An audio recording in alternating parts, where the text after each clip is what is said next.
नमस्कार, रिपब्लिक ही big sky studio से आपके साथ मैं हूं सुजाता कुकरेती और बड़ी खबर जिस पर लगातार हम लगे हुए हैं, रिपब्लिक मीडिया नेटवर्क के editor in chief Arnab Goswami से दूसरी बार आज पूछताछ होगी। मुंबई पुलिस उनसे पूछताछ करेगी। दोपहर 2 बजे का समय है जब अर्नब गोस्वामी मुंबई पुलिस स्टेशन पहुंचेंगे, एनएम जोशी थाने पहुंचेंगे और वहां पर अर्नब गोस्वामी से एक बार फिर पूछताछ होगी। आपको याद होगा कि अर्नब गोस्वामी से 27 अप्रैल को 12 घंटे से ज्यादा की पूछताछ हो चुकी है। पालघर पर सवाल उठाने वाले पत्रकार अर्नब गोस्वामी, पालघर में साधुओं के लिए इंसाफ मांगने वाले पत्रकार अर्नब गोस्वामी को पुलिस ने समन किया था 27 अप्रैल को, जब 12 घंटे से ज्यादा उनसे पूछताछ की। और आज एक बार फिर एनएम जोशी थाने पहुंचेंगे अर्नब गोस्वामी। दोपहर 2 बजे का समय है जब रिपब्लिक मीडिया नेटवर्क के editor in chief Arnab Goswami police station पहुंचेंगे। जैसा अर्नब पहले भी कह चुके हैं, अपनी जिम्मेदारी को समझते हुए एक जिम्मेदार नागरिक के तौर पर पुलिस उनसे जो पूछना चाहे उसका जवाब वो देंगे, हर सवाल का जवाब देंगे। और यही बात रिपब्लिक मीडिया नेटवर्क के सीएफओ एस सुंदरम ने भी आज कही है, क्योंकि इस वक्त आपको बता दें कि एनएम जोशी मार्ग थाने पर सीएफओ एस सुंदरम से पूछताछ जारी है। उन्हें भी एक बार फिर पुलिस स्टेशन पूछताछ के लिए बुलाया गया और पूछताछ पर जाने से पहले एस सुंदरम ने साफ कहा कि मेरे पास सभी जवाब हैं, जो पुलिस पूछना चाहे हर सवाल का जवाब दूंगा।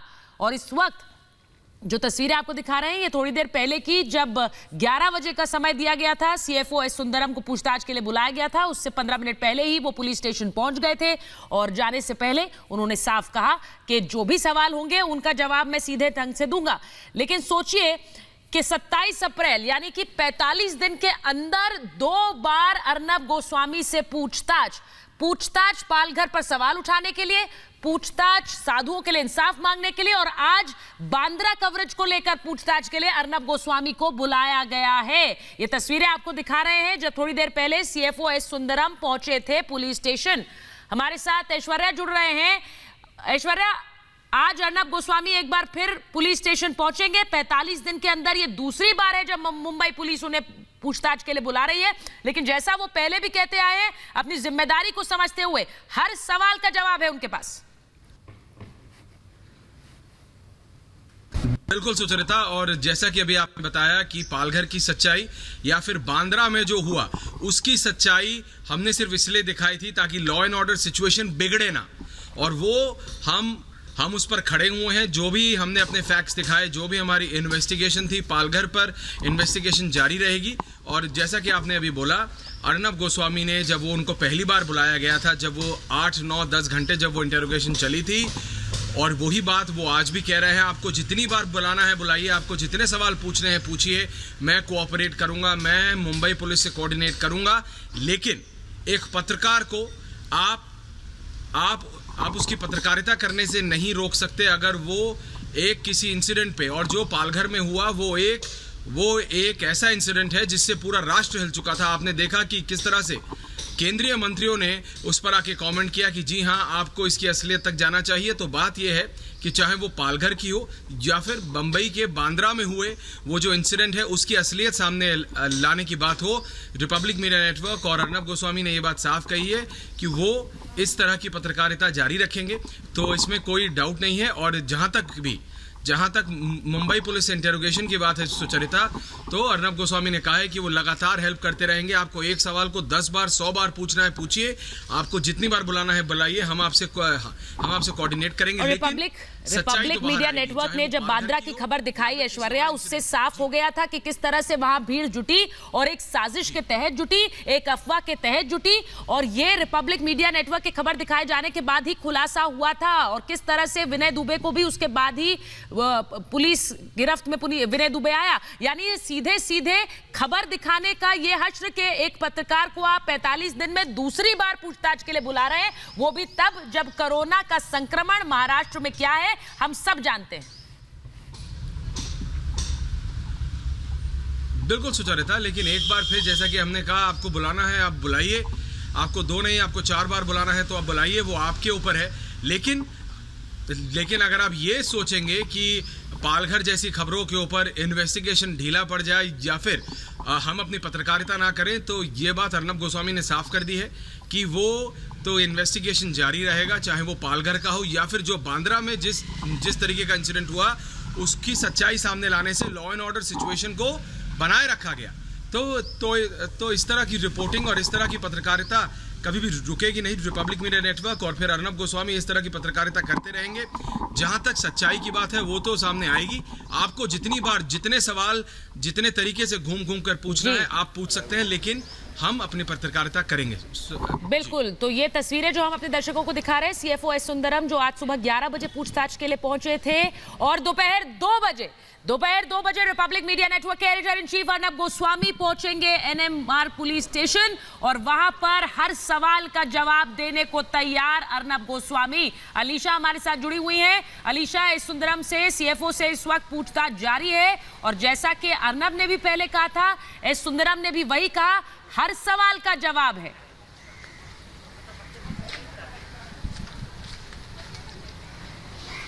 बिल्कुल, पुलिस को पूरी तरीके से सहयोगी दी जाएगी। जितने सवाल जो सामने मुंबई पुलिस रखती है उन सारे सवालों का जवाब जो शुरुआती तौर से जो खुद रिपब्लिक मीडिया नेटवर्क की ओर से रखे गए, जो फैक्ट्स जो तथ्य रखे गए हैं, उसी तथ्य के साथ आज खुद अभी फिलहाल 1.5 घंटे से रिपब्लिक मीडिया नेटवर्क के सीएफओ एस सुंदरम जहां पर पुलिस स्टेशन पर मौजूद है। हम आपको यहाँ की तस्वीरें दिखाएंगे। पिछले 1.5 घंटे से उनकी ओर से जो क्वेश्चनिंग है, जो सवाल है वो फिलहाल चल रहा है और यहाँ पर दोनों साइड पर बैरिकेड्स रखे गए हैं क्योंकि इससे पहले भी रखे गए थे और जहां पर 2 बजे का समय होगा, जहां पर रिपब्लिक मीडिया नेटवर्क के editor in chief Arnab Goswami यहां पर आएंगे, उनको यहां पर क्वेश्चनिंग की जाएगी। पर एक तरफा स्थिति बता दें क्योंकि जहां ये इस बार जो बांद्रा माइग्रेंट क्राइसिस को लेकर जो एफआईआर दर्ज की गई थी वो पायधुनी पुलिस स्टेशन पर की गई थी और पायधुनी पुलिस स्टेशन जो है वो कंटेनमेंट एरिया पर आता है, जिसको देखते हुए बॉम्बे हाईकोर्ट ने इस पुलिस स्टेशन यानी एनएम जोशी पर रखा था। पर दूसरी तस्वीर हम बताएंगे, ये भी कोई जगह खतरे से खाली नहीं है क्योंकि यहाँ की पुलिस स्टेशन के राइट ऑपोजिट पे जो हम 3 बिल्डिंग लगातार जो तीनों बिल्डिंग जो है उनको बीएमसी ने सील कर दिया है। उन तीनों बिल्डिंगों को कंटेनमेंट एरिया के तौर पर, कंटेनमेंट बिल्डिंग के तौर पर उसको घोषित कर दिया गया है। साथ ही दूसरी तस्वीर हम आपको इस पुलिस स्टेशन के लगते जो एक लेन जा रही है उसी लेन के तीसरे बिल्डिंग पे जो है 2 कोविड-19 के पॉजिटिव पाए गए थे, जिसको देखते हुए यहाँ पर पुलिस का भी बैरिकेड लगा है, लोगों को आना जाना बंद कर दी गई है। तीसरी अहम चीज़ है ये जो बिल्डिंग हमने आपको 3 लगातार बताई थी उसके बगल वाली बिल्डिंग पर भी यहाँ पर भी बीएमसी की नोटिस लगाई दी गई है। इस पर बताया कि ये भी बिल्डिंग पर एक प्रिकॉशनरी मेजर के तौर पर जो है बिल्डिंग को ये जो यहाँ पर है कंटेनमेंट बिल्डिंग के तौर पर इसको घोषित किया गया है। तो इस जैसे हम बता रहे हैं कि एक सिचुएशन जो इस एनएम जोशी पुलिस महानगर पर एक लॉ अबाइडिंग सिटीजन होने के नाते और जो स्टेटमेंट अर्नब गोस्वामी ने खुद दिए जिसमें कहा है कि जो तथ्य जो सत्य जो हमने रखे थे, फिर चाहे वो पालघर को लेकर हो या फिर बांद्रा माइग्रेंट क्राइसिस को लेकर हो, वो सारे सवाल के जवाब जिसको देखते हुए एफआईआर दर्ज की गई है, जो एक्सपोज खुद रिपब्लिक मीडिया की ओर से की गई थी। आपको बता दें कि उस समय 14 अप्रैल को जहां पर हज़ारों की संख्या पर migrant workers Bandra terminal, Bandra station के बाहर वहाँ पर मौजूद थे और सोशल डिस्टेंसिंग वॉलेट की गई थी। साथ ही पुलिस जब वहाँ पर पहुँची, लोग वहाँ पर सुनने को तैयार नहीं थे, पर साथ ही खुद मैं और रिपब्लिक टीवी के एडिटर निरंजन नारायण स्वामी वो वहाँ पर खुद मौजूद थे। हम दोनों वहाँ पर रिपोर्टिंग कर रहे थे और उस समय हमने देखा कि जो माइग्रेंट वर्कर्स अपने घर जाने के लिए जो ट्रेन की इंतज़ार कर रहे थे उन किसी के पास भी वहाँ पर बैग नज़र नहीं आए।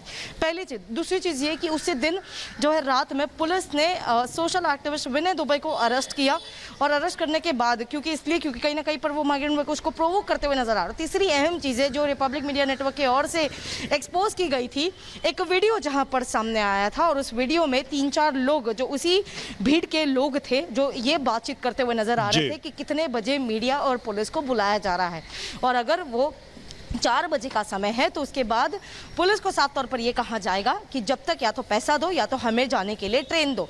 तो कहीं ना कहीं पर एक कॉन्स्पिरेसी, इस बांद्रा माइग्रेंट क्राइसिस पे एक कॉन्स्पिरेसी जो है वो मीडिया नेटवर्क की ओर से एक्सपोज की गई थी, जिसके बाद अब एक एफआईआर दर्ज की गई थी। उसके बाद अब खुद मुंबई पुलिस की ओर से उसी केस को रिलेटेड जो है अब यहाँ पर समन किया गया है और खुद रिपब्लिक मीडिया नेटवर्क के सीएफओ एस सुंदरम यहाँ पर मौजूद है, उनसे सवालात की जा रही है। हमने जब उनसे बात की तो उन्होंने यही कहा कि जो सवाल है, जो तथ्य और ख़ास तौर पर जो एक्सपोज रिपब्लिक मीडिया नेटवर्क ने की है, वो सारी चीज़ें मुंबई पुलिस को दी गई। जो सहयोग हमारा पहले रहा था, जो हमने 45 दिन पहले जो फिर से बुलाया गया था, खुद अर्णब गोस्वामी यहाँ पर मौजूद थे, 12 घंटे की इंट्रोगेशन उनके साथ की गई थी।